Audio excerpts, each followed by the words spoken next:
Hey guys, welcome back to another video. Today we have Earth Machine slash Dozer control build that I am running for this current format, and I am extremely happy with it on how it is right now.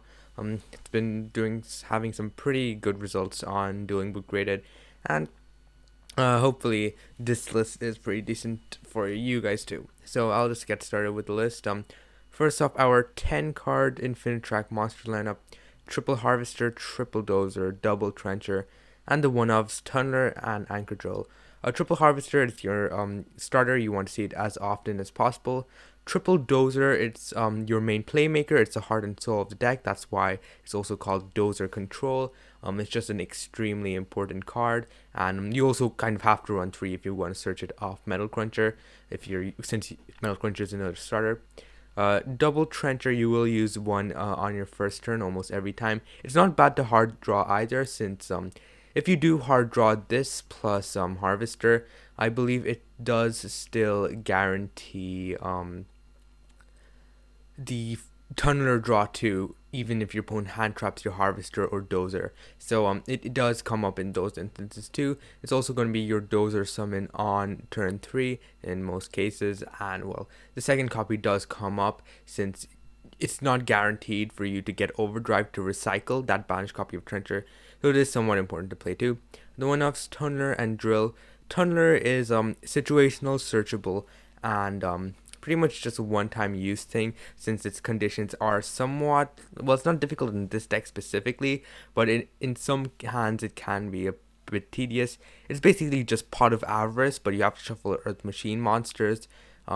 It's your main way to draw into disruption, since this deck doesn't make any disruption on its own. You're gonna have to draw into cards like Imperial Order and extra hand traps, so the tunneler is very important in that regard. The one copy of drill, yes, it is an extender and it doesn't go any neg or anything, but big thing with this deck is you don't have a lot of ways to make use of the anchor drill. Like, the best you can do is reserve a trencher in your graveyard for next turn, but apart from that, anchor drill, it's kind of just best used on turn 3. You search it off Ancient Gear box when Bullet Train adds it during your opponent's end phase, and then box add anchor drill, and this just sets you up for Dingirsu play on your next turn. Dingirsu is an extremely important card in this deck, especially not only does it act as spot removal, it acts as destruction protection, so you can trigger cards like Machina, Overdrive, and Citadel for free, and it also can attach a banished machine. You can recover Tunneler or Trencher. That also acts as an extra Xyz material, so you can go into a format Zeus for free. So it does a lot of things, and apart from that, unless you specifically have the box in hand, it doesn't do too many other things. So it's just the one-off Trencher. That's our Infinite Track monster lineup. Next up, we have our Machinas, the 1 copy of Citadel, 3 copies of Metal Cruncher, 1 copy of Fortress. Pretty base standard. Some lists run 2 Fortress. Please don't play 2 Fortress. Yeah, I get it can be good to draw in some cases, but if you're just playing it to hard draw the card, at that point just play 3. And overall, its effect is something, it is a very neggy effect, and it's situational, searchable, recurable, all that good things. You can summon itself from the graveyard too, so the second copy almost never comes up. The only instance that you might consider is as a backup search of redeployment if you've run out of targets to search, but that's just such a situational reason to deck build poorly. It's just not worth it. 2 Fortress is just pretty bad in general. Citadel, one of the best boss monsters. If this was like a Dragon Link card or something, Dragon Link would be broken. It can recur itself. It's a free blow up, and you can also circumvent its effect by getting an indestructible monster on the field. So you can get something, an Xyz monster with Goliath underneath. You can trigger it with Dingirsu. It's just a really broken card overall. And a Metal Cruncher being everyone's favorite starter. Not only, unlike Harvester, it doesn't just lock you into searching infinite tracks. It can search the entirety of every single Earth Machine in your deck, but to do so, you pretty much do have to control no face-up cards in general. So you can't normal summoned with a face-up heavy forward. That can be a bit like tedious, but overall it's just an extremely good card that you want to hard draw in your opening hand as often as possible. We've got our little train lineup: one bullet train, one Derek Crane. You can 100% play two Derek Crane. I just found it as a card that I don't necessarily want to hard draw. I'd rather draw into something like an extra hand trap or an Imperial Order or something like that. Since, as I said, the board this deck makes is underwhelming, and in total, the extender, how much is an extender going to do for us in a deck with already like 3 or 4 different choke points? So Derek Crane, it's a pretty meh card. Well, it's not a meh card. It's a good card, but I personally haven't found a reason to play two. A big reason why two might be useful is just off Metal Cruncher. Since you are only running 2 trains, Metal Cruncher needs 3 to guarantee a search. So you can play the extra Derek Crane for that reason, but that situation only comes up in the situation of Metal Cruncher plus a Dozer or a heavy forward. So it's pretty much just up to choice if you want to play 1 or 2. It doesn't make too many differences in the long run, but you just make that choice for yourself. The last one of our archetypal monsters, Ancient Gearbox, searchable off Ballista, and it gives you a free search on top of that. It's the only Garnet you play in your deck, the hard Garnet, and well, there is a combo that helps you play through drawing the Garnet, so it's not really a Garnet in the end.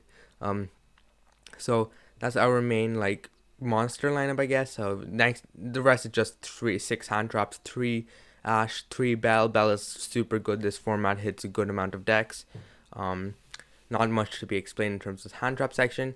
Do just play as many traps and hand traps as you can, whatever is suitable for the format. This current format, hand traps are just super good. So I've just decided to go for 9. We've got the triple Machina redeployment, extremely broken card. Searches 2 of your Machina monsters as opposed to 1. So Metal Cruncher plus Fortress translates into an Enter Blatnir combo, which lets you hand rip your opponent before activating Dozer. If you want to know all these combos, by the way, Yishan made a video about all the mainline combos, so you can just check that out in the description, I guess. But it can also search Overdrive, which is a very important card too.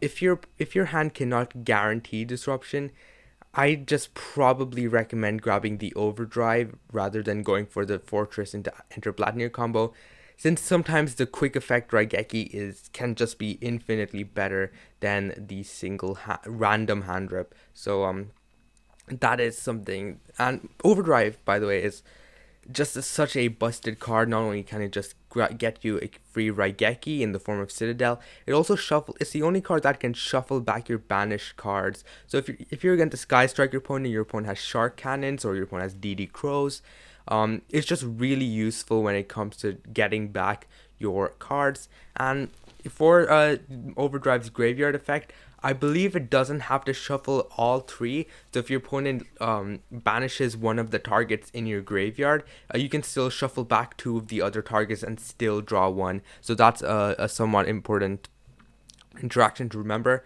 But back to our spells, triple heavy forward searches your Infinite Rack Harvesters, basically just another starter. It's kind of important to remember its other effects, to change battle position and to attach as material.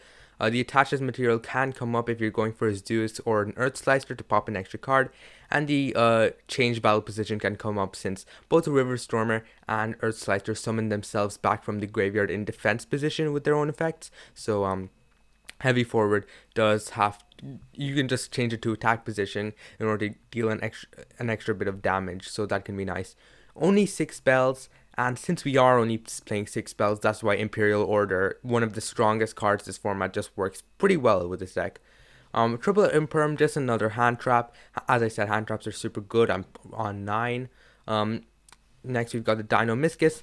I think this is probably the best trap right now, since, Sky Striker is an extremely popular deck, and being able to deal with stuff like multi-roll and even not really Area 0, more so like Mystic Mine. It can come up. It can also, in theory, banish Engage, which is kind of funny. But overall, it is pretty much the most versatile trap and is very useful for spell or trap removal, since I don't really have any other form of spell or trap removal in my main deck. Torrential also is a very strong card with this deck, since it's able to trigger Citadel's floating effect, and you can also maintain board presence with stuff like Xyz monsters attached with the Goliath and stuff like that. Some very common trap options go like Torrential, Psalm Strike, Goes and Match. All of those are pretty considerable. So Dynamiscus is, in my opinion, it's a favorite. This deck is very lenient when it comes to deck building, so you can virtually put any of these tech cards. You can swap any of these tech cards, and you're pretty much good to go. A lot of decks, the main core, as long as it's the same, it'll just function. You've got 13 flex spots. We've got the triple overdrive. This is the one trap that you will always play. It's the most broken one. It's able to summon a Machina monster from your deck for free. Well, not for free, just pops an extra machine. But that's not really a big deal. You don't really care about that. Citadel is a free board wipe that can recur itself. Metal Cruncher is a free search, so you can get both of those. And in my opinion, the most broken part of its effect is its graveyard effect, being able to shuffle back your banished cards too, and getting a free draw is just extremely, extremely strong. So, triple overdrive for sure. You want to see this rather often. And finally, the one copy of Imperial Order kills lots of decks this format. Let's just say that. Extremely, extremely strong card, and kills Sky Striker, the most popular deck this format. It somewhat hurts Virtual World, I guess, if you negate the Kowloon and they can't use Qinglong and stuff. And not really, but it overall is just extremely strong card, and people are like asking for it to get banned. Something that I did consider and I did scrap to is the urgent schedule right here. This is a more of a going second card. It is helpful versus Cypher Gear Gamma specifically, and it is also helpful going first if you set it, since you can use Anger Knuckle Send itself for cost. You will control 0 monsters and you can guarantee the urgent schedule activation. I just felt that getting that urgent schedule activation on the opponent's turn wasn't that great, since there isn't much I can do on my opponent's turn with certain bodies, and if I am getting to turn 3, I'm winning 90% of the time regardless, so it even felt win more at some cases.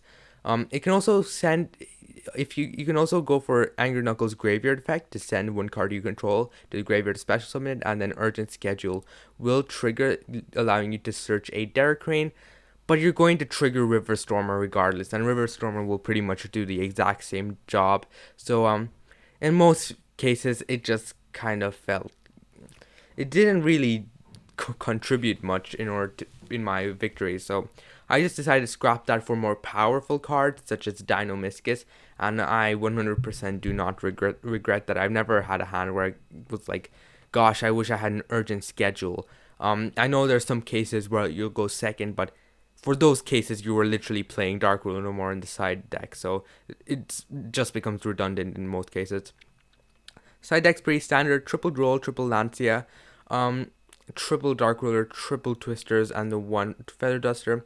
I just like to highlight the Gear Gigant X and the Cycle Reader, since Cycle Reader is searchable in this deck thanks to Gear Gigant X, which you can make rather easily. You have a somewhat favorable Drytron matchup thanks to this. If you're able to pull off the combo going first versus Drytron, you basically win. So do keep in mind these two cards. There's a combo for that too, just getting it consistently with Anchor Drill, Summon, Gearbox on your first turn.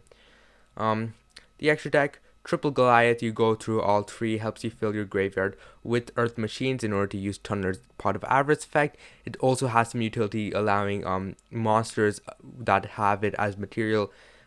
It just gives them destruction protection, which is somewhat big, especially with cards like Overdrive and Citadel. So pretty nice card overall, being able to fill your graveyard too, and just give you free it gives you free way to dump cards like Trencher, gives a free special summon for Derek Crane. Extremely versatile card, and even though it doesn't necessarily have the most relevant effect, it is still strong. The one copy you have Anger Knuckle. I'm just running 1, please don't play 2. It's recurable, and if you're playing 2, then You're just not really managing your resources properly. It's extremely strong. It's able to reborn a level 10, usually bullet train, and this allows you to trigger the bullet train on your opponent's end phase. So it basically turns bullet train into a +2 by the time you reach your next turn. And it can also recur itself as a free body for a brutal dozer, and a very, very versatile card regardless. Remember, it cannot be used as link material. That's kind of the biggest drawback, but apart from that, it's pretty neat. We've got the Ballista. Ballista is able to search box, and then box searches Tunneler. It basically says search 2 cards, and box is also very good. You're able to recover during your opponent's end phase thanks to Bullet Train that you summoned off Anger Knuckle. You kind of have a resource loop going there. But overall, that's kind of its main utility. You can also use its effect to pop a spell trap you control and change one monster your opponent controls. You change their attack to 0. That can come up if you have a heavy forward or something, which is pretty neat. And I believe no, you cannot. You cannot chain a trap in order to get its effect to change to 0 regardless. So. I might be wrong with that, but I don't think you can just target a set trap you control and then chain that trap and still change your opponent's monster attack to 0. So it's just a one-off. You're not really going to use it more than once. Cleave for Genius, it's absolutely busted in the Sky Striker matchup. It's also unaffected by spells and traps, so you can trigger Overdrive for free. You can also trigger Torrential for free and maintain this card on the field. So that's nice. It can also somewhat come up in breaking boards and baiting negates. You can target a heavy forward you control in the spell or trap zone, and it will still get its effect to negate. So you can bait out a negate or something just off that. Maybe if they have a big monster that boosts itself, like an access code, you can just put it back down to 2300. It does have an interaction with Urgent Schedule, but if you're resolving Urgent Schedule with Cleave for Genius, as I said, it's just kind of win more. You're winning at that point regardless. One copy of River Stormer. You only need one. It can recover itself, so there's really no need to run more than 2. It searches a card, and it's very easy to make with the Brutal Dozer, so that's nice. One copy of Beatrice. It does come up sometimes. You can make it with Anchor Drill, Summon Harvester, and I don't think there's any other way in the deck to make it apart from like somehow getting both Harvester and Box on the field. But the only scenario where I can imagine that is Trencher, Special Summon Harvester, and then Harvester get a search, then Normal Summon Box go into Beatrice. That's kind of sus, but it can come up with dumping and Overdrive, and then Overdrive recovers your materials, maybe something they Shark Cannon, but mainly it recovers Tunneler and Trencher, get an extra draw, and it also helps you make Zeus. So Beatrice, it can come up a decent amount, so keep that in mind. The Dingirsu, this is almost always your first play on turn 3. Go for Drill, Summon Box, go overlay into Dingirsu. Just being able to non-target Send is such a powerful effect. Overall, it's practically a piece of the core since you make it so often. Enter Blatnir, you make it with the Fortress and Metal Cruncher combo.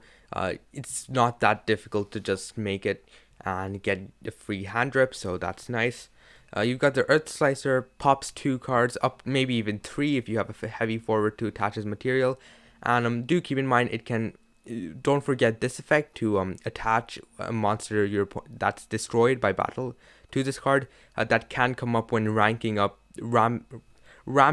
some material for a high mat Zeus, maybe 4 mat if you summon it with 2 materials, so that's neat. The one Gustav Max, Super Dora, and Libe, this is your kind of train extra deck. Gustav Max into Libe is basically an OTK as long as you had Derek Crane underneath to pop a card your opponent controls. Whoops, accidentally right click that, so now it's disappeared into the vast cosmos of Dueling Book. But regardless, very good when it comes to OTKing. Super Dora, since its effect is a quick effect, that's basically all that matters since you're able to detach Derek Crane on your opponent's turn, and Derek Crane has the effect when detached from Nixie's material, you can pop a card your opponent's controls. So basically turns Dora into a 4K defense, unaffected by all other card effects, and it also has a pop. It's basically Masterpiece on like 10 different sorts of drugs. We've got the Libe, extremely strong in terms of the OTK. there's not much to explain here. What's your opponent gonna do once they see a 6k attack monster that can attack twice? Yeah, not much, I know. And after that, the Zeus. You can probably play 7 Deadly Sins if you don't have the Zeus. Uh, if you're playing IRL or something, you should really see your opponent's face when you hard summon Zeus with Harvester plus a Train. Both will become level 12, and tada, the 2 level 12 monsters. Yup, nice. So there's really no reason not to play this. It's not really necessary. The deck can 100% function without it, but it's just such a strong card. But to be honest, you are only playing, making it in maybe 10% of your games. It's very easy to make it with multiple materials, thanks to Earth Slicer gaining materials, Dingirsu gaining materials, heavy forward on any sort of machine you control. It's really not difficult to make a 4 material Zeus in this deck, so a very versatile card, and you don't have to necessarily play like Downer Magicians, Gaia, Xyz, any additional cards just to make the extra Zeus. So that is kind of the deck. I'm very happy with it at the moment. This is kind of list I'm settling for, and I will get it. I will get the core IRL too. I'll probably get the core once the Megatons drop, since I expect Metal Cruncher and Heavy Forward to both get reprinted and drop significantly. So hopefully this list does help you guys too if you intend on making the deck. And I guess I'll see you next time. Goodbye.